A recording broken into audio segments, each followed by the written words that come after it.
अल-फातिहा अला रूहिन नबी सल्लल्लाहु तआला अलैहि वसल्लम।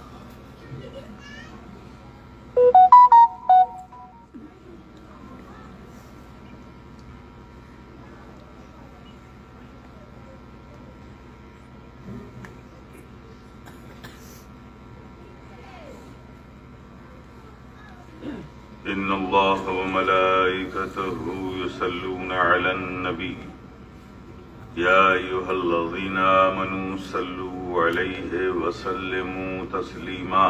अल्लाहुम्मा सल्लि अला सय्यदिना व मौलाना मुहम्मद व अला आलि सय्यदिना व मौलाना मुहम्मद कमा तुहिब्बु व तर्दा bi an तुसल्ली अलैहि सलातun व सलामुन अलैका या रसूलल्लाह।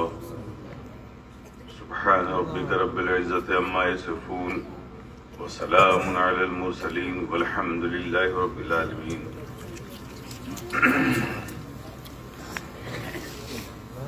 अल्हम्दुलिल्लाह नअबुदुहु व नस्तईनुहु व नस्तगफिरुहु व नु'मिनु बिही व नतवक्कलु अलैहि व नऊज़ु बिल्लाहि मिन शुरूरि अनफुसिना व मिन सय्यिआति अमालिना। मन यहदिहिल्लाहु फला मुदिल्ल लहु व मन युद्लिलहु फला हादिय लहु। व नशहदु अन ला इलाहा इल्लल्लाहु वहदहु ला शरीका लहु व नशहदु अन्न मुहम्मदन अब्दुहु व रसूलुहु। अम्मा बाद अऊज़ु बिल्लाहि मिनश शैतानिर रजीम। बिस्मिल्लाहिर रहमानिर रहीम। व अम्मा बिनिअमति रब्बिका फहद्दिस। सदक़ल्लाहु मौलाना अज़ीम व सदक़ रसूलुहुन नबियुल करीम व नहनु अला ज़ालिका लमिनश शाहिदीन व शाकिरीन वल्हम्दुलिल्लाहि रब्बिल आलमीन।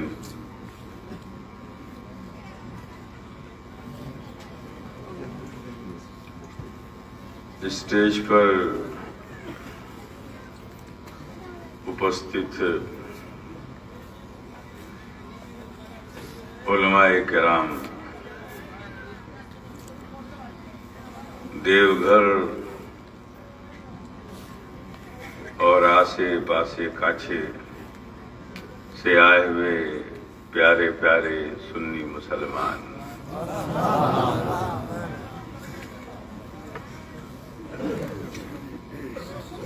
आइए सबसे पहले मोहब्बत के साथ पूरी ईमानदारी के साथ नबी की बारगाह में दरूद पाक पढ़ रहे हैं। पढ़िए अल्लाहुम्मा सल्ली अला सय्यिदना मौलाना मुहम्मद व अला आलि सय्यिदना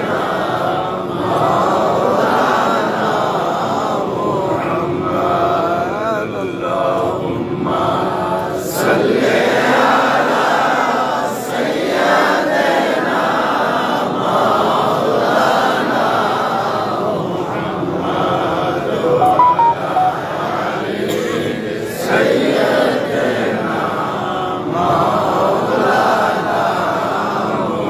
मुहम्मद। अल्लाहुम्मा सल्ली सय्यिदना मौलाना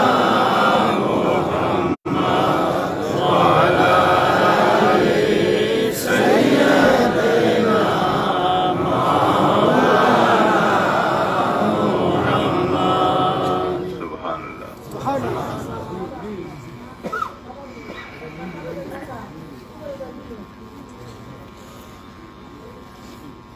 आयत करीमा की तिलावत किया, व अम्मा बिनिअमति रब्बिका फहद्दिस, उसका एक आसान सा बहुत सरल सा तर्जुमा,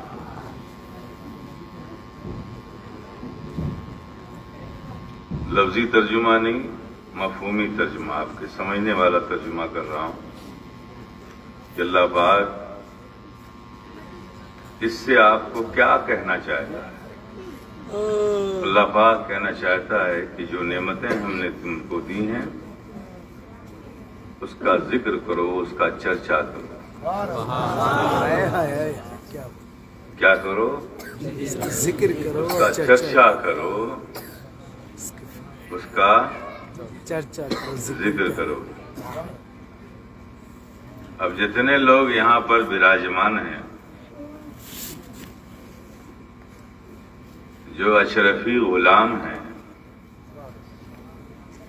उनको पता ही नहीं कि अल्लाह ने कितनी बड़ी नेमत दे दी हमको। सुभान अल्लाह। एक अशरफी बनाकर अशरफ ने हमें क्या क्या बना दिया, ये नेमत ही नहीं मालूम।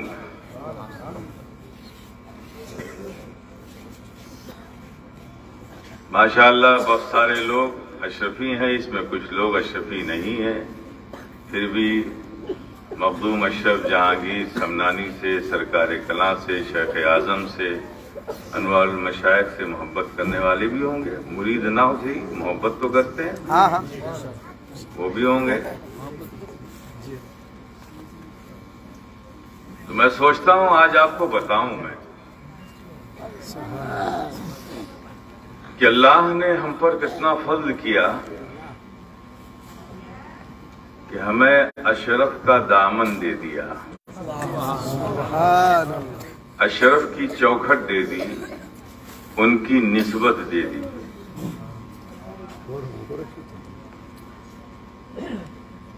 मखदूम अशरफ जहांगीर समनानी, इनका लक़ब क्या क्या मालूम है? महबूब यज़दानी। दूसरा लक़ब क्या है? गौसुल आलम। क्या है? वलियों की दुनिया में, पूरे संसार में जितने वली हैं, उन वलियों में 4 महबूब हैं। कितने महबूब हैं? 4, जिनको महबूब का टाइटल मिला है। एक है महबूब सुबहानी, गौसुल आजम शेख अब्दुल कादिर जीलानी, ये महबूब। और एक महबूब हैं महबूबे इलाही हजरत ख्वाजा निजामुद्दीन। और एक महबूब हैं महबूबे यज़दानी सैयद अशरफ जहांगीर समनानी। और चौथे महबूब हैं महबूबे रब्बानी हम शबीह गौसुस सकलैन अशरफी मियाँ अलैहि रहमत व रिजवान जीलानी। 4 महबूब। कितने हैं? 4 महबूब हैं इस पूरे प्रांत में, जिन्हें महबूब का खिताब दिया गया है। अल्लाह के महबूब वो 4 हैं। अब जरा देखो, एक अशरफ की गुलामी ने 4 महबूब हमारे हिस्से में आ गए। 4 महबूब हमारे हिस्से में है। हमारा सिलसिले कादरिया भी है, सिलसिले निजामिया भी है, सिलसिले अशरफिया भी है। तो सिलसिले कादरिया से महबूब सुभानी आ गए, सिलसिले निजामिया से महबूब इलाही आ गए, और सिलसिले अशरफिया से महबूब यज़दानी, अशरफ जहांगीर सिमनानी और शाह अली हुसैन अशरफी जीलानी ये भी आ गए।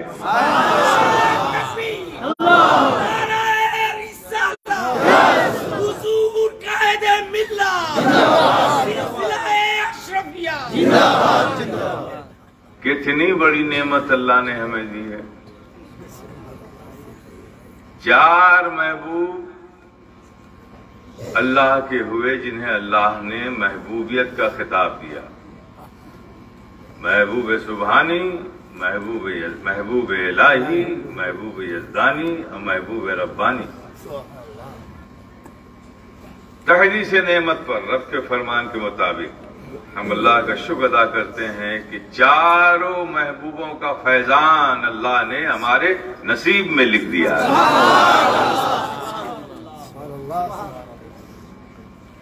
एक। दूसरा, पूरे गुरोहे विलायत में, जमात औलिया में जितने भी रूए जमीन पर वली गुजरे हैं, उसमें 2 ही वली ऐसे हैं जिन्होंने सल्तनत को छोड़ा है और फकीरी अख्तियार की। सुनते जाओ क्या क्या नेमत तुमको मिली है। सुभान अल्लाह। 2 वली हैं, एक है हजरत इब्राहिम इब्न अदहम बल्खी और एक है मखदूम अशरफ जहांगीर सिमनानी। ये 2 ही बुजुर्ग ऐसे हैं जिन्होंने तख्त को छोड़कर फकीरी अख्तियार की। इस एतबार से भी देखिए मखदूम पाक का मकाम क्या है।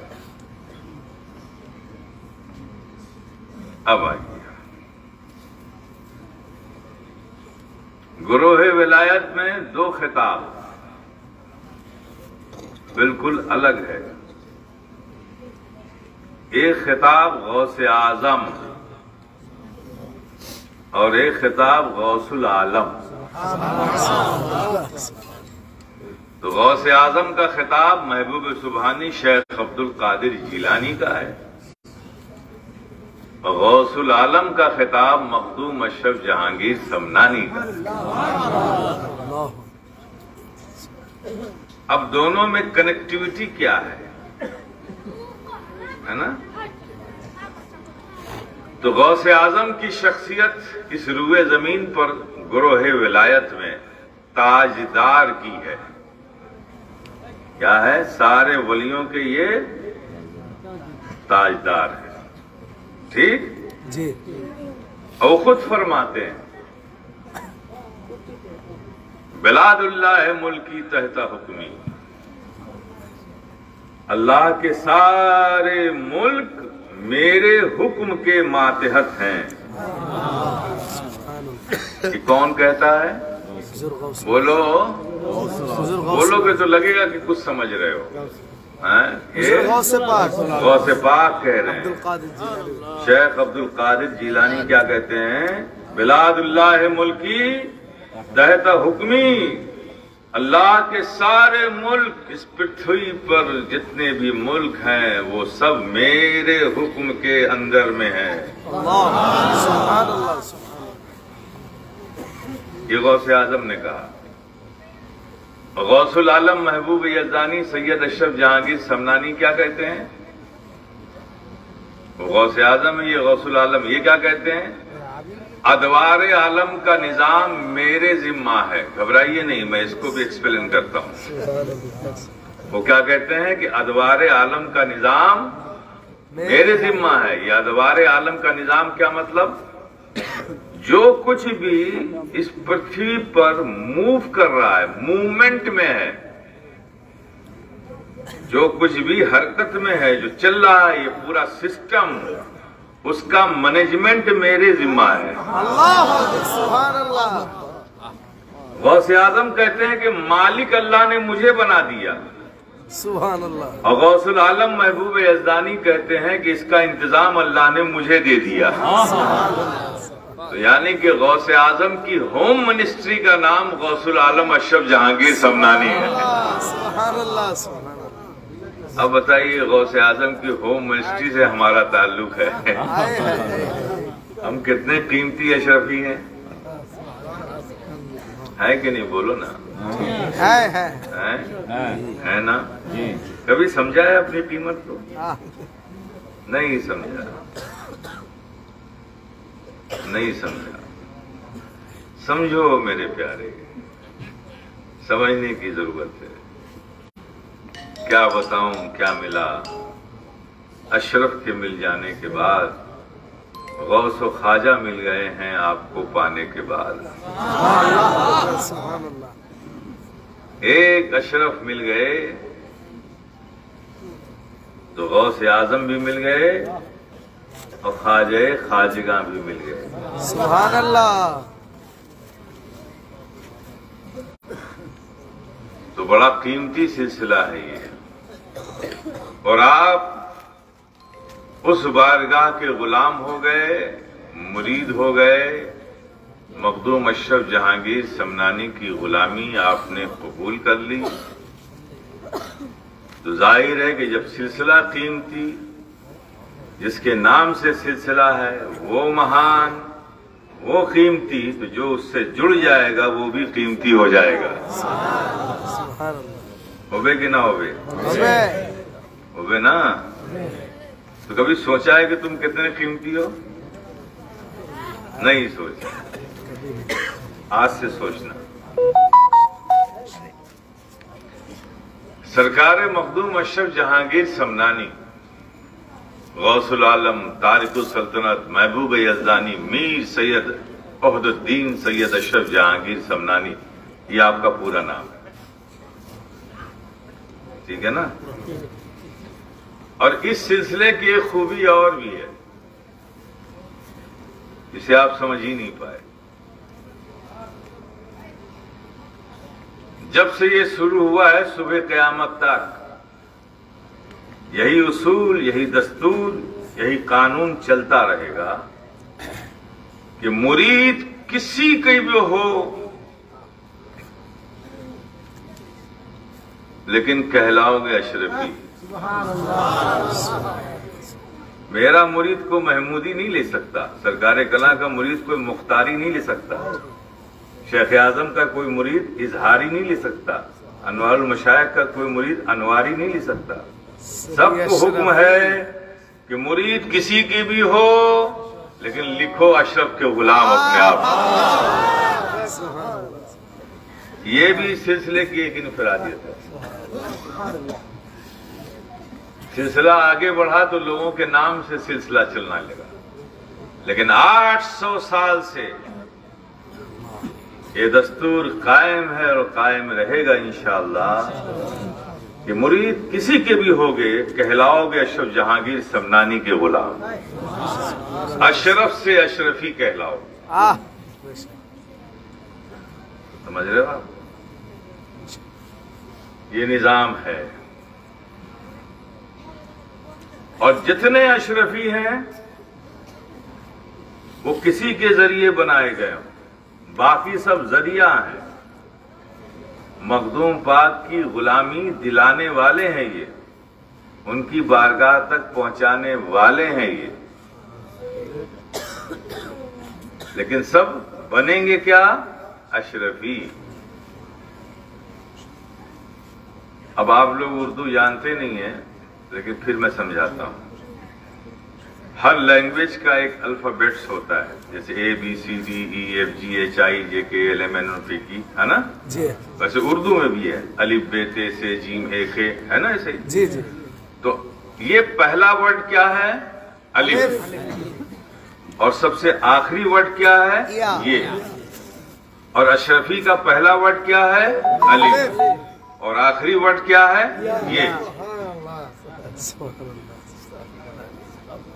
तो ये लफ्ज अशरफी, जो अशरफी शब्द है, यही इस बात को बता रहा है कि शुरू अलिफ से हुआ, खत्म ये पे हुआ।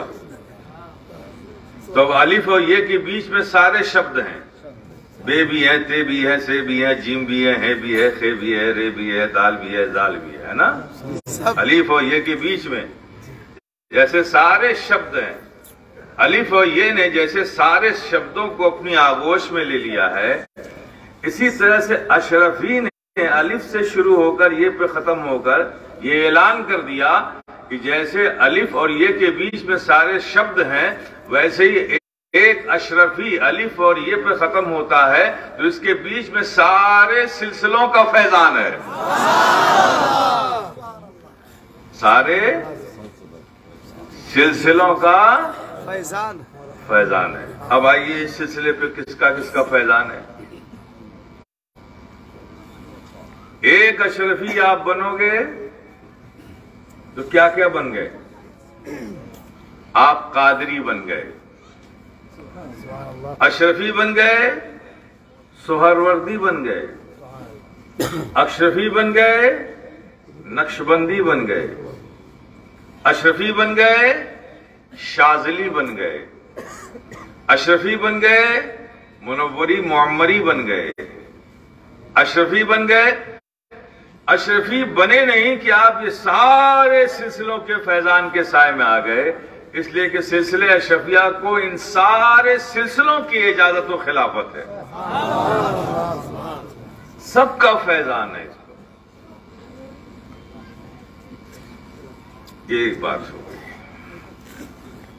खुद मखदूम अशरफ जहांगीर समनानी, खुद मखदूम अशरफ जहांगीर समनानी, क्या मकाम था इनका?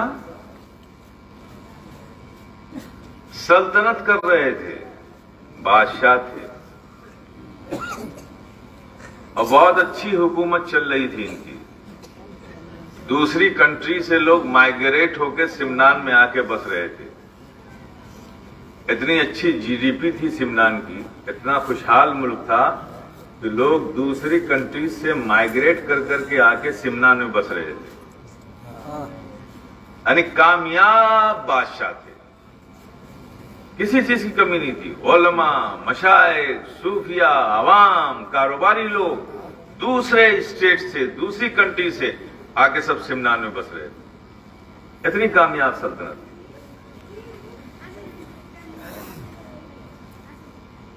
सब कुछ छोड़ दिया और छोड़कर क्या किया? चल पड़े पैदल। मां ने कहा कि ठीक है, राहे मौला में रिजाए मौला के लिए सफर कर रहे हो, सब कुछ छोड़ रहे हो, कुछ नौकर लेते जाओ, क्योंकि बचपने से लेके अब तक बादशाही की जिंदगी गुजारी है, आराम की जिंदगी गुजारी है। अब तुम जा रहे हो ऐसी अनजान जगह पर जिसका पता ही नहीं है, तो कुछ बादशाह लेते जाओ। तो मखदूम पाक ने क्या फरमाया अपनी वालदा से, जानते हो? उन्होंने कहा मैं बादशाहत को छोड़ के जा रहा हूं और अपना साथी अपना रब को बना के जा रहा हूं। तो अगर ये बादशाह वाले, ये नौकर, ये गुलाम, ये घोड़े वाले जाएंगे तो बादशाहत जाएगी मेरे साथ, और मैं इसे छोड़ रहा हूं और अपने रब को अपना साथी बना के निकल रहा हूं। सब वापस कर दिया। पंडवा शरीफ आए, चले सफर। आप देखो मकाम, देखो इनका। अब जब चले वहां से तो हजरत खिज्र साथ साथ चले, रास्ता बताने के लिए। क्या आपको जाना कहां है, किस शेख की बारगाह में हाजिर होना है, अल्लाह ने किस शेख का हिस्सा आपको बनाया है, आप किसके हिस्से में आएंगे, मैं रहनुमाई करूंगा हर जगह। हजरत खिज्र आपके साथ साथ। हजरत शेख जलालुद्दीन जहानिया जहां गश्त, जो हजरत नसीरुद्दीन रोशन चराग के मुरीद व खलीफा हैं, बड़ी बड़ी अबकरी शख्सियत है। जहानिया जहां गश्त इनको इसलिए कहा जाता था कि रूए जमीन पर जितने भी औलिया इकराम अपनी जिंदगी के साथ जमीन पर थे उनसे भी मिले, और जो पर्दा कर गए थे अपनी कब्रों में थे उनसे भी कश्फ के जरिए मुलाकात करते थे। तो सारी दुनिया ये घूमे और औलिया किराम की ज़ियारतें की, उनसे फैजान हासिल किया। और इनकी एक आदत थी हज़रत जहानिया जहांगश्त की, हज़रत जलालुद्दीन जहानिया जहांगश्त की एक आदत ये थी कि जिस बुजुर्ग से मिलते थे, जब उससे रुखसत होते थे, कहते थे हजरत अपनी कोई निशानी दे दीजिए मुझे, ताकि याद रहे कि मैं आपसे मिला हूं।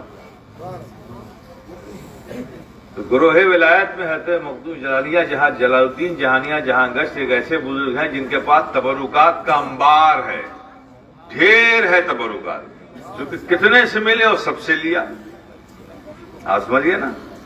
हज़रत जलालुद्दीन जहानिया जहांगश्त फरमाते हैं कि एक बार मैं, सुनसान आबादी नहीं थी, पहाड़ी था, जा रहा था, सफर ही करते थे, सफर ही करते थे। तो शाम हो गई तो ये हुआ कि भाई ये बिल्कुल डिजर्ट इलाका है, पहाड़ी इलाका है, यहाँ जंगली जानवर भी होंगे। तो एक पहाड़ में मुझे सुरंग नजर आया, गार नजर आया, तो मैंने कहा चलो रात इसमें रुक जाते हैं, फिर सुबह सफर शुरू करेंगे।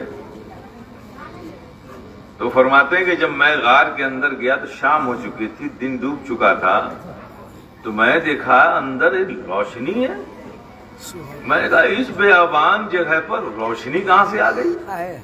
तो हज़रत जलालुद्दीन फरमाते हैं कि मैंने झांक कर देखा, तो क्या देखा कि कुछ लोग इस तरफ बैठे हैं और उनके सामने कुछ लोग यूं बैठे हैं, और बीच में एक मीरे महफिल एक शख्स बैठा है और एक चिराग जल रहा है। हैरत में, कहते मैं हैरत में पड़ गया कि इस बयाबान में जहां दूर दूर तक कोई इंसान का पता नहीं है, आखिर ये गार में ये लोग कौन है? तो ये दीवार से छिप कर देखने लगे कि अंदर क्या होता है। देखा तो क्या देखा, कुछ देर बाद खुद ही दस्तरखान आ गया, अपने आप प्लेट आके लग गई। आदमी थे 7, 3 इधर, एक मीरे महफिल, और प्लेट आई 8। सुभान अल्लाह। जब प्लेट आई 8 आई तो जो मीरे महफिल बैठे थे उन्होंने कहा कि भाई तुम छुप कर क्यों खड़े हो, अंदर आ जाओ, तुम्हारे लिए भी प्लेट आ गई है। सुभान अल्लाह। हज़रत मखदूम जलालुद्दीन जहानिया जहांगश्त फिर आए सबके सामने, अभी तो छुपे हुए थे। प्याला आया, प्लेट आई, खाना उनके लिए भी आया, खाया, और वही आदत कि मैं आपसे मिला हूं तो कोई निशानी। हज़रत जलालुद्दीन जहानिया जहांगश्त ने उनसे कहा कि हजरत अगर आपकी इजाजत हो तो ये प्याला मैं निशानी के तौर पर रख लेता हूं। तो उन्होंने कहा कि ये मेरी चीज नहीं है, मैं इसकी इजाजत तुम्हें नहीं दे सकता। ये खाना, ये दस्तर, ये सब प्लेट बर्तन रब की तरफ से आता है और चला जाता है, तो इसकी इजाजत मैं कैसे दे सकता हूं, मैं तो मालिक नहीं हूं। कहा लेकिन मेरी ख्वाहिश है, कोई रास्ता बताइए। कहा हाँ, ऐसा हो सकता है कि हम लोग खाना खाने के बाद अपना हाथ खींच लेते हैं, दस्तर पे बर्तन छोड़ देते हैं और सारा बर्तन खुद ब खुद चला जाता है। एक शक्ल ये है कि तुम प्याले को अपने हाथ में ले लो, पकड़ के मत रखना, ऐसे हाथ में ले लो। अगर अल्लाह राजी होगा तो तुम्हारे हाथ में रह जाएगा, वरना ये चला जाएगा। आप समझेगा ना। उन्होंने ऐसे ही किया, उस प्याले को हाथ में ले लिया, सारा दस्तरखान पे बर्तन प्लेट जितना था सब अपने आप हवाओं में प्रवास करता हुआ चला गया, लेकिन प्याला उनके हाथ में रह गया। वो प्याला आज भी गुजरात में वेरावल है, वेरावल के पास एक गांव है। हज़रत जलालुद्दीन जहानिया जहांगश्त के मुरीद थे जलालुद्दीन सिकंदर रूमी, उनकी मजार है, उनके पास वो वहां मौजूद है, आज भी उसकी ज़ियारत हमने भी की है। अब वो प्याला, उस पर रिसर्च करने के लिए दुनिया भर के लोग आए, अमेरिका से, जर्मनी से, यहां से, कि भाई ये प्याला किस चीज का बना हुआ है।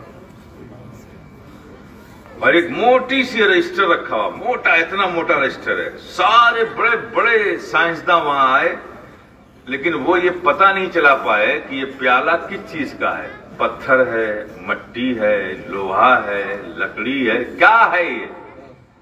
आज तक वो प्याला जान ही नहीं सके किस चीज का बना। जाने कैसे, जब वो दुनिया का है ही नहीं है, वो तो जन्नत से आता है, तो उसके बारे में दुनिया वाले क्या जानेंगे कि कैसा है। ये शान है हज़रत जलालुद्दीन जहानिया जहां गश की। अब कितना बड़ा बदबख्त है वो शख्स जिसके सुबह की खबर नहीं, जिसके आमाल की खबर नहीं, दिन भर दुनिया बसाए घूमता रहता है, इसकी टोपी उसके सर पहनाता है, दिन भर दुनिया की लालच और हिर्स में मुब्तला है, वो अपने नाम के आगे जहानिया जहां गश लगा के घूम रहा है। तुमको पता भी है कि ये खिताब किसका है? ठीक। ये जलालुद्दीन जहानिया जहां गश सिलसिले कादरिया की खिलाफत और इजाजत मखदूम अशरफ जहांगीर समनानी को जलालुद्दीन जहानिया जहां गश से मिली है। ये जलालुद्दीन जहानिया जहां गश तो वो हैं कि जब गए एक बार काबे में तवाफ करने के लिए, तो वहां के जो कुतुबे मक्का थे ना, मक्का के जो कुतुब थे, उनके पास गए, कहने हजरत मैं आया था काबे के तवाफ के लिए और देख रहा हूं कि यहाँ काबा है ही नहीं है। ये काबा कहाँ गया? मैं तो काबे के तवाफ के लिए आया था। तो वो कुतुबे मक्का फरमाते हैं, हाँ काबा इस वक्त हिंद की जमीन पर एक अल्लाह का दोस्त बंदा कैफियत की हालत में है, काबा उसके तवाफ को गया है। फरमाया कि वो कौन सा ऐसा बंदा है जिसके तवाफ को काबा गया हुआ है? कहा वो नसीरुद्दीन रोशन चराग देहलवी है। जलालुद्दीन जहानिया जहां गश फरमाते हैं कि जब मैंने आपका नाम सुना तो मैं आपकी बारगाह में हाजिर हुआ, फिर आप वहीं बैठ हुए और एक जमाने तक आपकी खिदमत करते रहे, वजू का पानी गर्म देकर नसीरुद्दीन रोशन चराग को वजू कराते। ऐसी शख्सियत, आला मकाम शख्सियत, उनके आगे है जहानिया जहां गश्त। एक सर फिरा दुनिया की लालच में अपने नाम के आगे हम में से जहानिया जहां गश्त लगाकर घूमे तो कितना बड़ा बदबख्त है वो, कम नसीब है। ठीक ठीक। अरे दुनिया तो निकल जाएगी 40 साल, 50 साल, 60 साल, 70 साल। अरे जालिम मरने के बाद क्या मुंह दिखाएगा अपने बुजुर्गों को? जलालुद्दीन जहानिया जहां गश्त को तो छोड़िए, तो अपने बुजुर्गों को क्या मुंह दिखाएगा? इसलिए कि इस सिलसिले को भी फैजान जलालुद्दीन जहानिया जहां गश्त से मिला है, सिलसिले कादरिया की इजाजत मिली है। कौन तुझे कबूल करेगा? तो मेरे प्यारे, ये जलालुद्दीन जहानिया जहां गश्त जब मखदूम पाक सिमनान से आ रहे थे ना, तो वो रास्ता वही था, उस शरीफ होकर आ रहे थे, उस शरीफ। आप वहां आप तो जब आए तो हज़रत जलालुद्दीन जहानिया जहां गश्त को खबर लगी, कोई साहिब कश्फ थे, बुजुर्ग थे, वली थे। उन्होंने अपने खादिमों को भेजा कि देखो रास्ते से एक अल्लाह का महबूब बंदा गुजर रहा है, बड़ा इंपॉर्टेंट पर्सन है, वो बहुत अहम आदमी है और वो पीर से मिलने जा रहा है। और हाल ये है कि इस वक्त रूए जमीन पर जितने औलियाए किराम हैं, जितने औलियाए किराम हैं, वो सब के सब हाथ उठाए हुए रब से दुआ ये कर रहे हैं कि अल्लाह अशरफ जहांगीर को मेरे हिस्से में दे दे। अशरफ जहांगीर को मेरे हिस्से में दे दे। लेकिन अल्लाह ने फैसला फरमा दिया है कि ये भाई अलाउद्दीन अलाउल हक पंडवी गंजनबाद का हिस्सा है। आप समझ गए ना? ऐसा शख्स गुजर रहा है, जाओ उसको बुला के लाओ, दावत दो मेरी तरफ से। एक दिन यहाँ क़याम करें, फिर पंडवा शरीफ के लिए निकलेंगे। खादिम भागे हुए गए, हज़रत जलालुद्दीन जहानिया जहां गश्त की दावत दी। मखदूम पाक ने सफर का रुख बदला और उस शरीफ पहुंच गए। रात में एक हुजरे में क़याम फरमाया, खाना खाया, आराम किया। सुबह जलालुद्दीन जहानिया जहां गश्त तशरीफ लाए, मुलाकात की। कहा कि मैं हैरत ज़दा हूं कि आखिर वो क्या बात है, वो क्या चीज है कि तमाम रूए जमीन के औलियाए किराम आपके लिए दुआ कर रहे हैं कि अल्लाह मुझे अशरफ जहांगीर को मेरे हिस्से में दे दे। मैं मिलना चाहता था आपसे कि आखिर बात क्या है। तो फरमाया शेख जलालुद्दीन जहानिया जहां गश्त ने, अशरफ जहांगीर आपकी वुसअत क्या है? ये तसव्वुफ की लैंग्वेज है, वुसअत हमारी लैंग्वेज में जबान में अलग है। आपकी वुसअत क्या है, फैलाव क्या है? आप ये जब पूछा उन्होंने तो मखदूम अशरफ जहांगीर समनानी का जिस्म इतना फैलने लगा कि खिड़की और दरवाजे से जिस्म बाहर जाने लगा। हज़रत शेख जलालुद्दीन ने फरमाया, बस मैंने आपकी वुसअत देख ली। फिर जिस्म अपनी जगह आ गया। फिर पूछा कि आपकी इनकिसारी क्या है? जैसे इनकिसारी कहा तो मखदूम पाक इतना सिमटने लगे कि बिल्कुल जैसे एक गेहूं के दाने की तरह हो गए। कहा बस मुझे यही देखना था। यही वजह है कि गुरोह औलिया के सारे औलिया कराम आपको हासिल करने की दुआ कर रहे हैं कि जो पीर से मुरीद होने से पहले इतना कमाल लगता हो तो पीर की सोहबत के बाद उसके अंदर कितना कमाल पैदा हो। ये है अशरफ जहांगीर समनानी। उस अशरफ के आप गुलाम हैं। उस अशरफ ने आपको अशरफी बनाया है? आप समझ रहे हैं कितने कीमती हैं आप, कितने कीमती हैं। पीर की खिदमत में हाजिर है, पीर की खिदमत में हाजिर है। शेख अलाउल हक पंडवी गंजनाबाद की उम्र शरीफ तकरीबन 80 ईयर्स हो गई थी और आपकी कोई औलाद नहीं थी और मखदूम पाक आपकी खिदमत में आ चुके थे और मखदूम पाक को चाहते बहुत थे। हज़रत शेख अलाउल हक पंडवी आए गए सिमनान से छोड़ के। तो जब मखदूम पाक पंडवा शरीफ के करीब पहुंचे, तकरीबन 4 किलोमीटर खानकाह से दूर थे। हज़रत शेख अलाउल हक पंडवी गंजनाबाद की खानकाह से 4 किलोमीटर दूर थे। तो शेख अलाउल हक पंडवी गंजनाबाद जो मखदूम पाक के पीरो मुर्शिद हैं, होने वाले हैं, वो पूरा काफिला लेकर पालकी लेकर के आपको रिसीव करने के लिए 4 किलोमीटर बाहर निकल आए। मखदूम अशरफ जब मिले, सीने से लगाया, प्यार किया, शफकत दी, कहा अशरफ, फर्जंद अशरफ, इस पालकी पे बैठ जाओ, बहुत लंबा सफर करके आ रहे। कहा हुजूर आप पैदल चलेंगे और मैं पालकी पे चलूंगा, ये कैसे मुमकिन है? कहा इसे अपने पीर का हुक्म समझो। हाय, कभी नहीं होता ऐसा कि मखदूम पाक बैठ जाते, लेकिन मखदूम पाक को मालूम था कि तरीकत की पहली मंजिल ही यही है कि पीर के सामने अपने आप को सरेंडर कर दो, तभी तरीकत में मकाम मिलता है। मखदूम पाक जानते थे। हुक्म दे दिया। अब काफिले के साथ आगे आगे शेख अलाउल हक पंडवी और पीछे पालकी पे मखदूम पाक। काफिला जब खानकाह के करीब पहुंचा तो खानकाह के करीब आज भी वो गेट है, आज भी वो बहुत बड़ा बुलंद दरवाजा है। इतना खुश थे शेख अलाउल हक पंडवी गंजनाबाद, वो सीधा गेट बुलंद खड़ा हुआ था। तो हज़रत शेख अलाउल हक पंडवी ने उस गेट की तरफ देखकर कहा, अरे तू सीना तान के खड़ा है, मेरा चहीता महबूब अशरफ आ रहा है, तू उसकी सलामी के लिए झुकेगा नहीं? आज भी जाइए आप, 700 साल हो गया वो गेट मौजूद हो, ऐसे झुका हुआ है, अभी तक गिरा नहीं है वो। हज़रत शेख अलाउल हक पंडवी ने कहा और वो गेट झुक गया। आप बुजुर्गों के ऐसे महबूब अशरफ के गुलाम हैं, कैसे? फिर तरीकत की मंजिलें थी कि आपकी उम्र 80 साल की थी, खिदमत में थे। तो आपकी जो पीरानी अम्मा थी हज़रत शेख अलाउल हक पंडवी गंजनाबाद,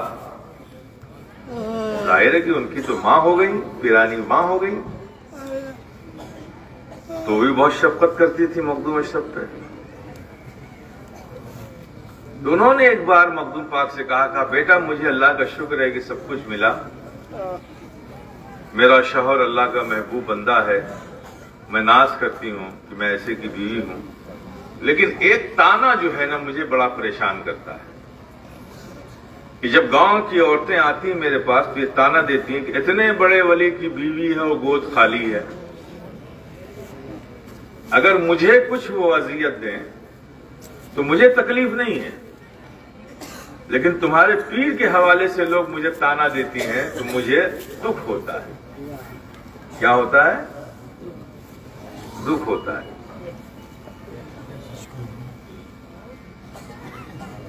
इसके लिए कुछ करो। 80 साल की उम्र। मखदूम पा ने कहा कि पियानी माँ, मैं एक तरीका बताता हूं और मैं भी बात करूंगा, गुजारिश करूंगा आप एक बार ये कहिए कि ये मसला है और मुझे औलाद की नेमत चाहिए। आप अल्लाह से दुआ कीजिए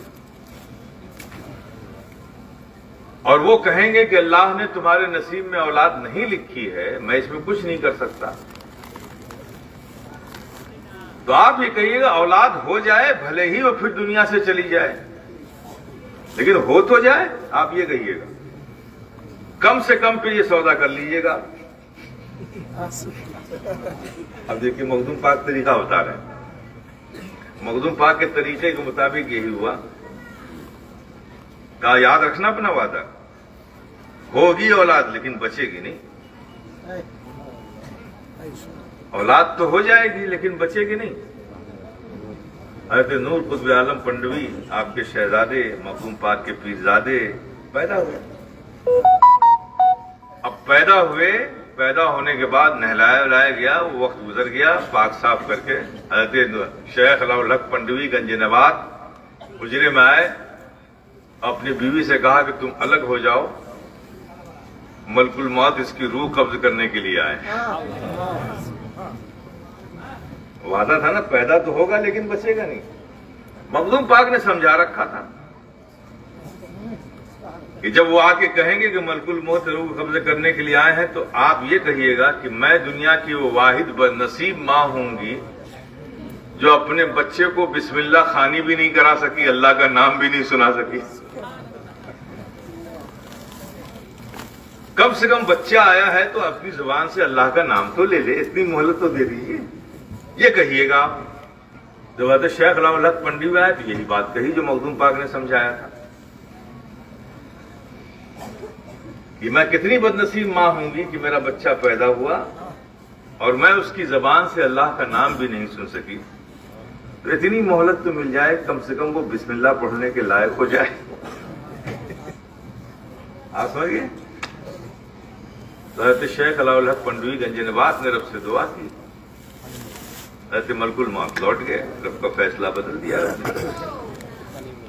फिर बच्चा और बड़ा हुआ, फिर कहा कि मैं कैसी मां हूं कि बच्चा कुरान भी ना पढ़ सके आके दुनिया में। आप समझ गए। फिर टल गया। अब कुरान के हाफिज, उनकी वालदा जब वो पेट में थे तो कुरान पढ़ा करती थी। जब कुरान पढ़ने के लिए आलिम को बुलाया गया कि उनको कुरान पढ़ाइए, तो मुअल्लिम साहब ने कहा बिस्मिल्लाहिर्रहमानिर्रहीम पढ़ो बेटा। अब शेख नूर कुतुब आलम जो अभी बहुत छोटे हैं, पढ़ते हैं बिस्मिल्लाहिर्रहमानिर्रहीम अल्हम्दुलिल्लाहि रब्बिल आलमीन अर्रहमानिर्रहीम मालिकि यौमिद्दीन इय्याका नअबुदु व इय्याका नस्तईन इहदिनस सिरातल मुस्तकीम। पूरा कुरान सुनाने लगे। माँ ने प्रेगनेंसी के टाइम में जब पूरा कुरान पढ़ा था तो माँ के पेट में हज़रत नूर कुतुब आलम ने पूरा कुरान हिफ्ज़ कर लिया।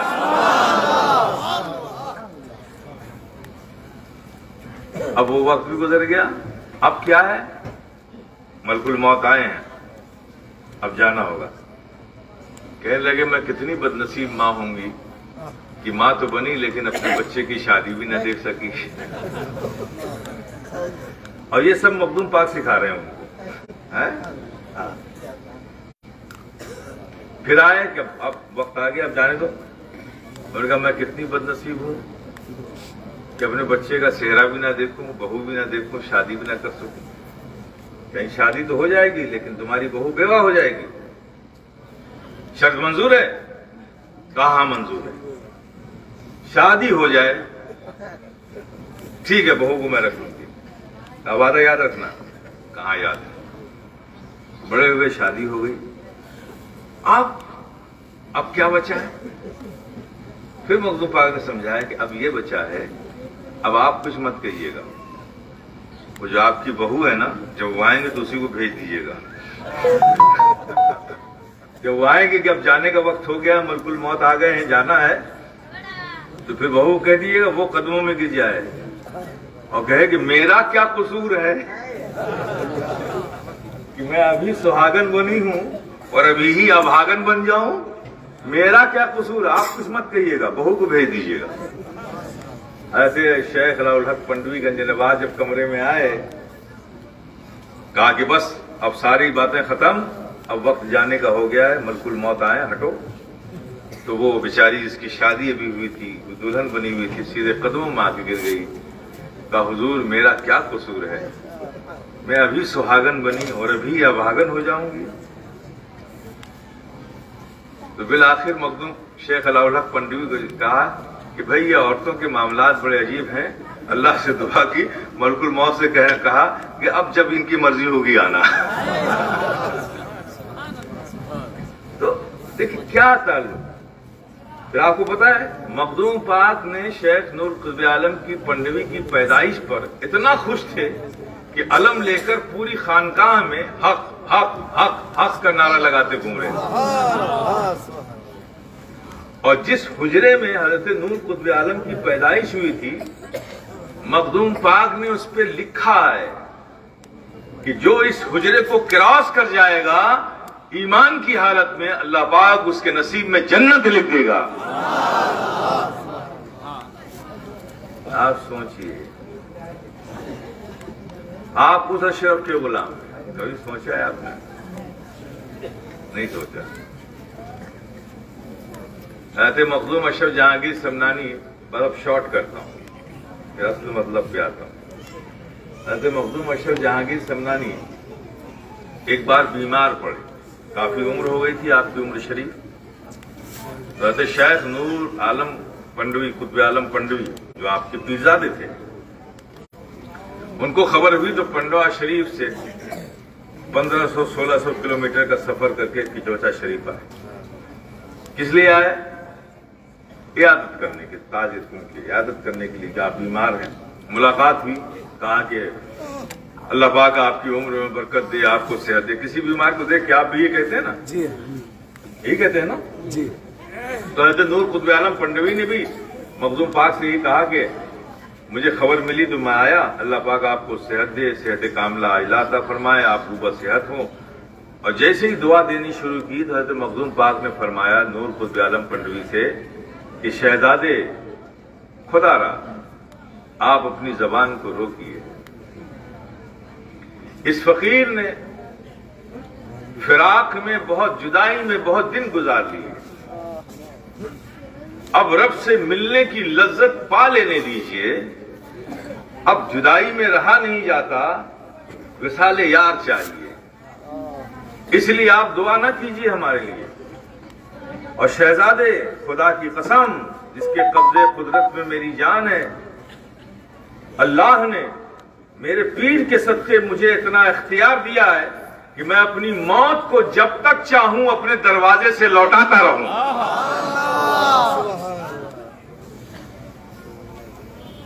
ये मखदूम अशरफ की शान है।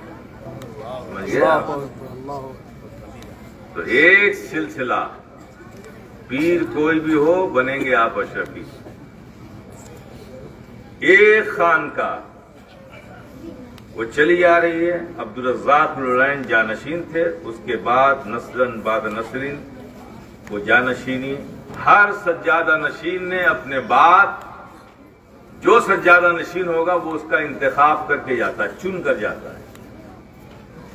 हमारे यहां सज्जादा नशीन और जानशीन जो है ना, इलेक्शन से नहीं बनते, किसी की बोली से नहीं बनते, किसी गली से नहीं बनते, अल्लाह के वली से बनते हैं। हर जाने वाला अपने बाद का सज्जादा नशीन बना कर जाता है और पूरा खानदान उस मनसब को मानता है। पहले जमाने में सिर्फ जबान से मानते थे, अब तो वक्त आया तो दस्तावेज से ही मानते, सब दस्तखत भी करते हैं। महजरनामा तैयार होता है, सारे खानदान के लोग जब रस्म सज्जादगी होती है तो सब उस पर दस्तखत भी करते हैं कि हम हमेशा इस मनसब के वफादार थे और वफादार रहेंगे।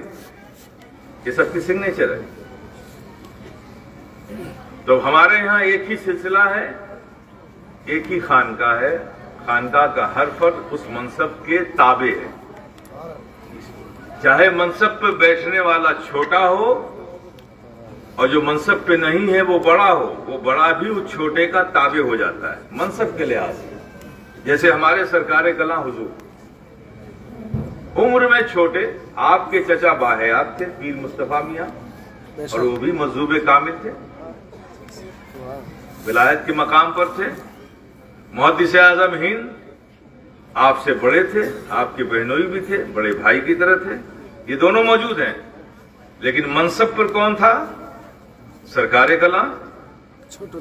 तो कभी भी आपके चचा या मुहद्दिस साहब बगल में नहीं बैठे हैं या उनके साथ नहीं बैठे, वो भी दूर किनारे मुअद्दब होके बैठते थे, जबकि वो चचा थे और बड़े थे। ये मनसब का एहतराम इस सिलसिले में हमेशा रहा है, लेकिन अब अफसोस और सद अफसोस, अल्लाह रहम फरमाए, आप लोग भी दुआ करते रहिए, कुछ पीराने तरीकत नाबालिगाने मारिफत, जो भी मारिफत में बालिग नहीं हुए हैं, वो इलाकों में निकल पड़े हैं। उन्होंने इस दस्तूर को तोड़ना चाहा, इस निजाम को भंग करना चाहे। तो निजाम तो 800 सालों से चल रहा है, सुबह क़यामत तक चलेगा, ये तो भंग नहीं हो सकता। बेशक क्योंकि मखदूम पाक ने इस सिलसिले की जमात ली है कि ये सिलसिला सुबह क़यामत तक कायम रहेगा। ये मखदूम पाक ने फरमाया है।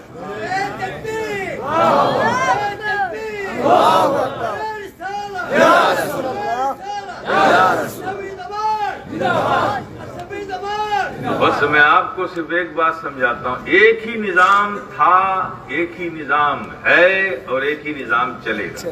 बेशक ये कोई विरासत नहीं है, प्रॉपर्टी और जायदाद नहीं है। मुरीद प्रॉपर्टी और जायदाद नहीं है। प्रॉपर्टी और जायदाद में भाई भतीजा भांजा सबका हिस्सा निकाला जाता है, इस सिलसिले में नहीं। सिलसिले में तो जो मनसब पर है सब उसके मातहत हैं। यही निजाम शुरू से आज तक चला आ रहा है।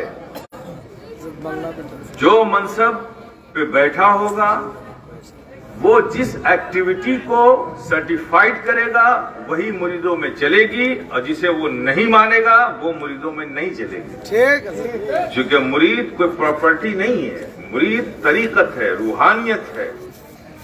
मुरीद का पीर से रिश्ता मोहब्बत का होता है, रूहानियत का होता है, तरीकत का होता है। ये कोई जायदाद नहीं है कि लोग हिस्सों में बांटने लगे। तुम मेरे मुरीद हो इधर आ जाओ, तुम मेरे मुरीद उधर आ जाओ। क्या प्रॉपर्टी है जो बट रही है? इस रास्ते पर ले जाने वाले भी नाआकिबत अंदेश हैं और इस रास्ते पर जाने वाले भी अपने आप को धोखे में डाल रहे हैं।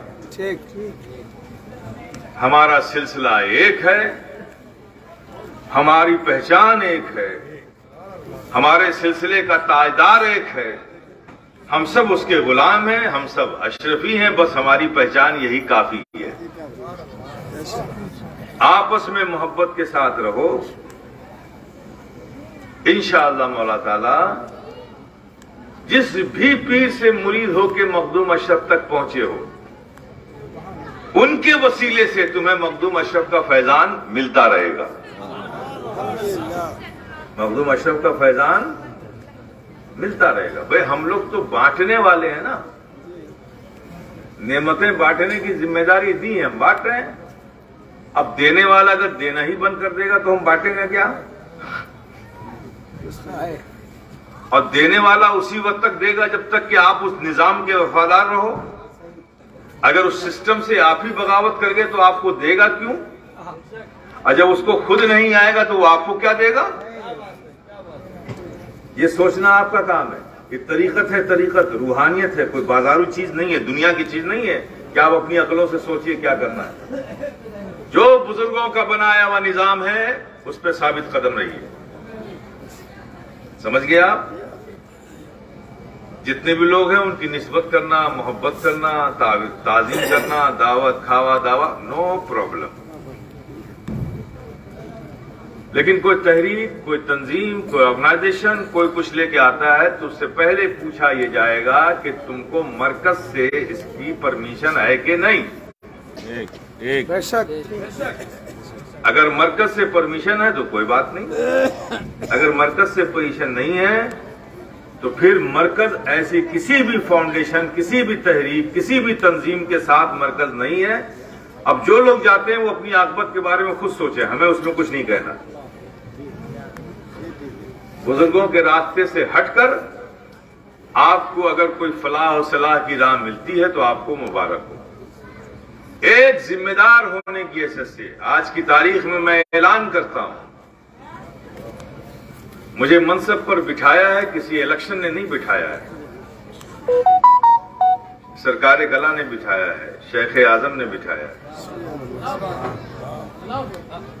और ये फकीर शफी हमारे इन ताजदारों ने जो एतमाद किया मुझ पर, जिस एतमाद के साथ मुझे बिठाया है, मैं जान तो दे दूंगा लेकिन उनके एतमाद को ठेस नहीं पहुंचाऊंगा।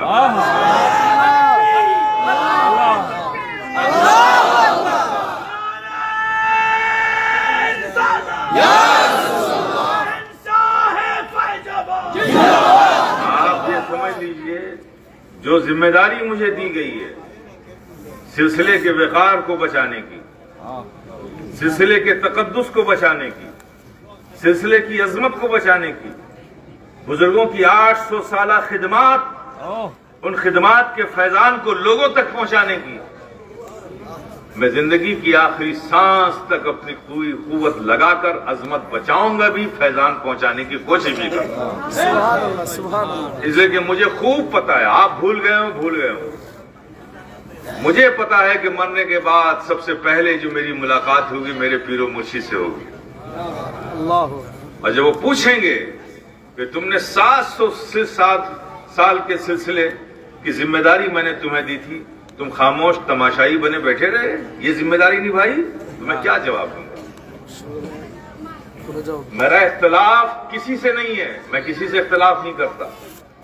इख्तलाफ गलत नीति से है, गलत काम से है, गलत तरीके से है। जो हमारे सिलसिले में नहीं है मतलब नहीं है। हमारे सिलसिले अशरफिया में तारीख है 700 साल पुरानी। हर दौर में अपने वक्त के बड़े बड़े उलमा, मुहक्किकीन, मुफस्सिरीन, मुहद्दिसीन खुलफा रहे हैं। इमाम अहमद रजा खां फाज़िल बरेलवी अलैहि रहमत रिज़वान के बेटे हुज्जतुल इस्लाम मौलाना हामिद रजा खां फाज़िल बरेलवी, वो आला हज़रत शफी मियां के खलीफा थे। मौलाना अबुल बरकात, मौलाना अबुल हसनात, अमीन शरीयत मुफ्ती रफाकत हुसैन साहब, मुजाहिद मिल्लत मौलाना हबीबुर रहमान साहब, सदरुल उलमा मौलाना गुलाम जानी मेठी साहब, इमाम माकुलात मौलाना सलमान साहब बिहारी, ये सारे बड़े बड़े सुन्नियत के जय्यद उलमा इस सिलसिले के खलीफा मुरीद रहे हैं। ये तारीख का सबसे घिनौना हादसा है कि आज उस सिलसिले का खलीफा कोई मुर्गी वाला है, कोई गोश्त वाला है। ठीक, हम इसे नहीं चलने देंगे। जान जाती है जाए, जान दी उसी की थी, हक तो है कि हक अदा ना हुआ। मेरे पास मेरा है क्या? जो कुछ है मेरे बुजुर्गों का फैजान है। अगर उनकी अजमतों को बचाने के लिए कुर्बानी देनी पड़े तो दे दूंगा। लेकिन ये याद रखिए, मैं आपको आगाह कर रहा हूं, आपको तरीकत, मार्फत, हकीकत, इरादत, इसकी हकीकत पता नहीं है, इसलिए आप बहकावे में आ जाते हैं। ऐसी कोई भी चीज अपने बीच राइज मत कीजिए, सिलसिले की रुसवाई है। आप समझ रहे हैं? और आपसे अगर सिलसिला रुसवा होगा, और ये जो खिलाफत लेने का शौक लोगों को पैदा हुआ है, अरे मेरे भाई, खिलाफत में फैजान नहीं है।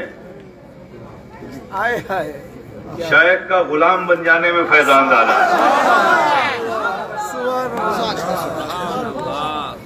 है।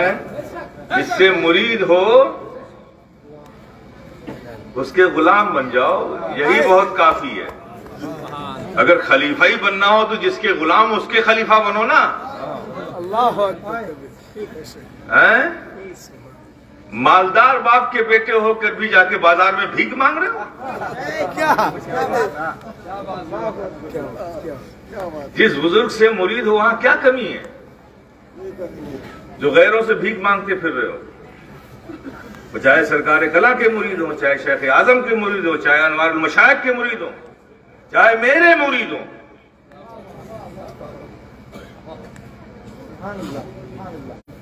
क्या कमी है भाई?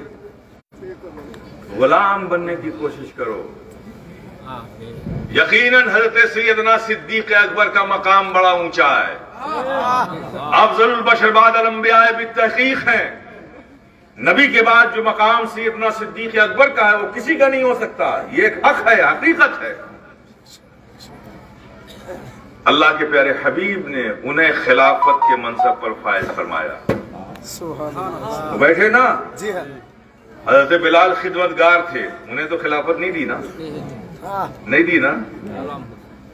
जरा मुझे बताइए क्या हजरत बिलाल की अजमत में कुछ कमी आ गई क्या? खिलाफत के मसनद पर सिद्दीक अकबर को बिठाया नबी ने, ये हक है।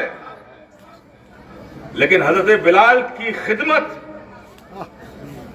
और नबी पर फिदा जान तन मन करने वाले बिलाल, उनकी अजमत यह है कि अगर वो नमाज़ान न दें तो सुबह ना हो।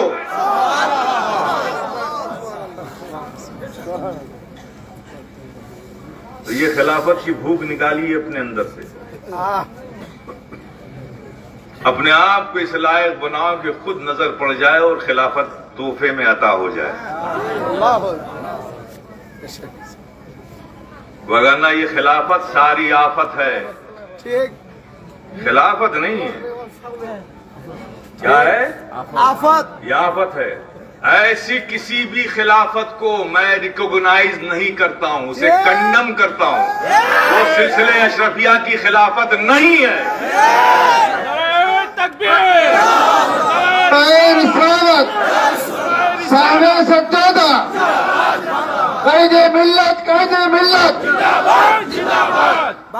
जिस खिलाफत का ताल्लुक दुनियादारी से हो वो सिलसिले अशरफिया की खिलाफत नहीं हो सकती। सिलसिले अशरफिया की खिलाफत वही खिलाफत है जिसका संबंध रूहानियत से हो, क्योंकि सिलसिले अशरफिया किसी दुनियादारी का नाम नहीं है। बुजुर्गों के फैजान, उनकी रूहानियत को हासिल करने का नाम है, कुर्बे इलाही का नाम है, रिज़ाए इलाही का नाम है। मुझे जो कहना था वो मैंने कह दिया। फिर ये ना कहना कि हमें पता न था, सबको मालूम हो गया। और वाज़े तौर पे बात, सरकार कला के जितने भी मुरीदीन हैं, शेख आजम के जितने भी मुरीदीन हैं, अनवारुल मशाइख के जितने मुरीदीन हैं, मेरे जितने मुरीदीन हैं, उनका जिम्मेदार मैं हूं।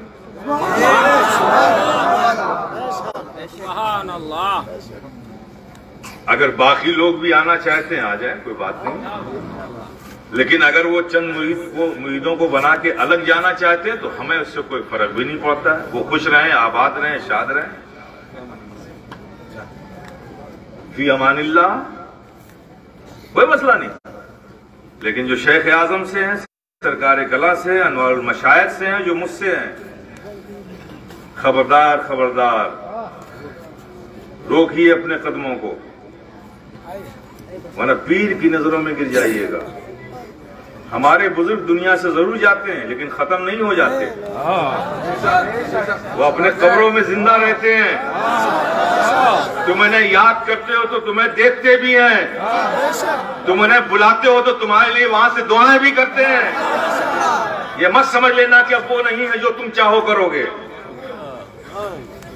अगर वो करोगे जो उन्हें पसंद नहीं है तो याद रखना वो वहां है अब जहां कोई पर्दा नहीं है। दुनिया में थे तो दुनिया का पर्दा था, तुम्हारे लिए दुआ करते थे। अब वो वहां पहुंच गए हैं जहां कोई पर्दा नहीं है। वहां हाथ उठेंगे दुआ कबूल होगी। इसलिए जितना पहले तुम मोहताज थे उससे ज्यादा अब एहतियात करो। पहले तो पीर जिंदा है, नाराज होगा मना लेंगे। अब तो पता ही नहीं चलेगा कि नाराज है कि खुश है, मनाओगे कैसे? इसलिए जो हमारे बुजुर्गों ने नहीं किया है हमें वो नहीं करना है। अगर कोई चीज है तो आप जानिए ये चीज सही है कि नहीं है, मरकज की इजाजत है कि नहीं है, इस पर अमल कीजिए, बचे रहेंगे। आखिरी बात, मखदूम पाक ने सल्तनत छोड़ी, वतन छोड़ा, इलाका छोड़ा। किस लिए छोड़ा? क्यों छोड़ा? क्या कमी थी? खावा दावा की कमी थी, खजाने भरे हुए थे, आरामदेह बिस्तर था, हजारों नौकर थे, सल्तनत थी, फौजें थी, सब कुछ तो था। मां बाप को छोड़ दिया, सल्तनत छोड़ दी, सारी चीजें छोड़ दी। क्यों छोड़ा? अशाते दीन के लिए, दीन फैलाने के लिए। और किस लिए छोड़ा? खिदमत खल्क के लिए, लोगों की खिदमत के लिए। तो हमारे मखदूम पाक जिनके हम गुलाम हैं वो सल्तनत छोड़ दें दीन के लिए और मखलूक की खिदमत के लिए सल्तनत छोड़ दें, और हम 24 घंटे में से 2 घंटा भी नहीं निकाल सकते दीन की खिदमत के लिए, खल्क की खिदमत के लिए, तो कैसे अशरफी हैं हम? वो हजारों किलोमीटर का सफर करके चले आए सब कुछ छोड़कर, ताकि दीन को तहफ्फुज़ दिया जाए, दीन को फैलाया जाए और लोगों की खिदमत की जाए, सेवा की जाए, उनको गुमराही से बचाया जाए, उनके दुख दर्द को दूर किया जाए, सेवा की जाए। तो वो खिदमत के लिए चलकर यहां आ गए। अब उनका गुलाम सिर्फ अपनी खिदमत पे लगा हुआ है? नहीं अशरफियों, तुम्हारी पहचान ये नहीं है। अशरफी वो होता है जो अपनी जरूरत का तो ख्याल रखता हर इंसान है, अपनी जरूरत का ख्याल हर इंसान रखता है, लेकिन अशरफी वो होता है जो अपनी ही नहीं अपने पड़ोस की जरूरत का भी ख्याल रखता है, दीन के लिए भी लड़ता है। क्योंकि ये सिलसिला जाहिलों का, बाबाओं का सिलसिला नहीं है, ये इल्मी सिलसिला है।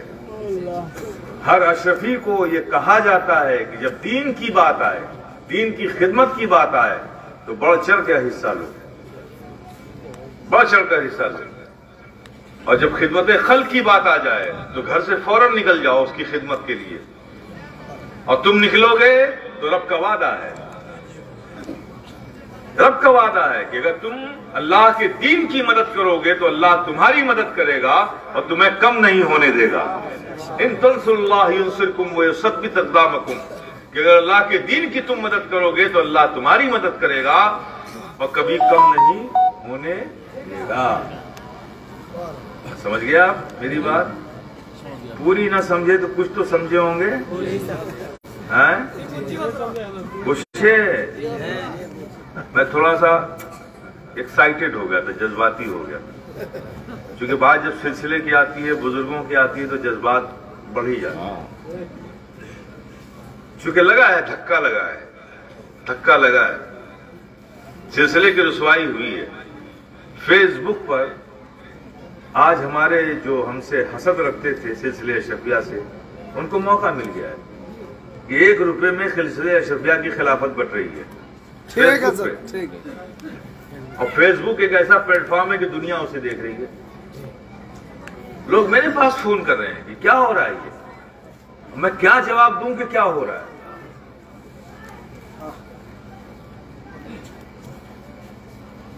तो आप लोग मिल के मोहब्बत के साथ रहिए। कोई आए ठीक है, इज्जत कीजिए, ताजीम कीजिए, खावा दावा, नजर नियाज सब कीजिए, नो प्रॉब्लम। तहरीक, तंजीम, ऑर्गेनाइजेशन, फलां ढिमाका, ये सब बगैर मरकज की इजाजत के उसमें शामिल मत होइए, वरना खुद आप अपने सिलसिले से मुखालफत करेंगे और सिलसिले से मुखालफत करके आप कौन से कामयाब होने वाले हैं।